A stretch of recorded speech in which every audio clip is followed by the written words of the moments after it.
প্রচার অযোগ্য এই নোংরা দৃশ্য কক্সবাজার শহরের কবিতা চত্বর সংলগ্ন সমুদ্র পাড়ের ঝা বাগানের ভিতরে চেয়ার ভাড়া ব্যবসার আড়ালে চলছে এসব অসামাজিক কর্মকাণ্ড। দুঃখজনক হলেও সত্য, এখানে স্কুল কলেজের ড্রেস পরা অনেক প্রেমিক যুগলকে দেখা যায়। সরজমিনে খবর নিয়ে জানা যায় কবিতা চত্বরের ঝা বাগানে এসব অপকর্ম পরিচালনা করছে ইলিয়াস নামে এক ব্যক্তি। তিনি দীর্ঘদিন ওখানে অবৈধভাবে দোকান ও কার ওয়াশের আড়ালে চালাচ্ছেন নানা অপকর্ম। সাধারণত ঘন্টায় ছাতা 30 টাকা হলেও অনৈতিক কর্মকাণ্ডের পরিবেশ তৈরি করে এসব চেয়ার ঘন্টায় ভাড়া দিচ্ছে 1000 টাকা পর্যন্ত। আবার এমনও খবর রয়েছে তার লোকজনই প্রেমিক যুগলকে ভিডিও ধারণ করে হয়রানি করছে মোটা অঙ্কের টাকা হাতিয়ে নিতে। তার লোকজন চারদিকে পাহারায় থেকে নিখুঁতভাবে পরিচালনা করছে এসব অপকর্ম। অবশেষে রোমিওদের এসব অপকর্মের গোপন আস্তানায় হানা দিয়েছে ট্যুরিস্ট পুলিশ। সোমবার বিকালে ট্যুরিস্ট পুলিশের চলা এই অভিযানে দিক বেদিক পালিয়ে যায় প্রেমিক যুগল। এ সময় ভেঙে ফেলার পাশাপাশি জব্দ করা হয় এই বিশেষ ছাতা চেয়ার। শুধু তাই নয়, ঝা বাগানে রাজত্ব করা ইলিয়াসের বিরুদ্ধে এলাকার লোকজনের রয়েছে নানা অভিযোগ। তিনি কবিতা চত্বর এলাকায় পর্যটকদের পার্কিং করা বাস থেকে আদায় করছে চাঁদা।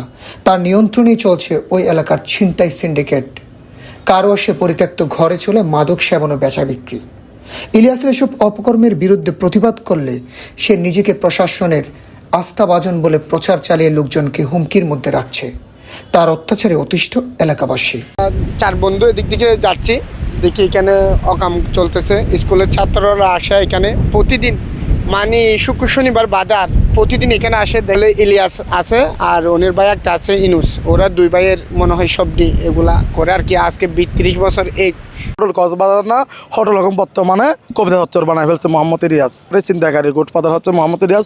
আমরা প্রতিবেশী যদি এগুলো যদি মানা করতে যায়, সংশোধন করতে যায়, এরা আমাদের নামে অভিযোগ নিয়ন্ত্রণে হামলা করবে আর পুলিশ প্রশাসনের হুমকি দেয় প্রতিনিয়ত। হলে গোটপাদার হলে ইলিয়াস, তাদেরকে এদের আইনা চিন্তাকারী করে। সমিতি পাড়ার থেকে বাচ্চার থেকে লোক আইনা ওই এখানে চিন্তাকারী করায়। দ্বিতীয় কথা, এখানে কতগুলো বাস আছে, বাসের ড্রাইভার থেকে চিন্তাকারী করায় ইলিয়াসে।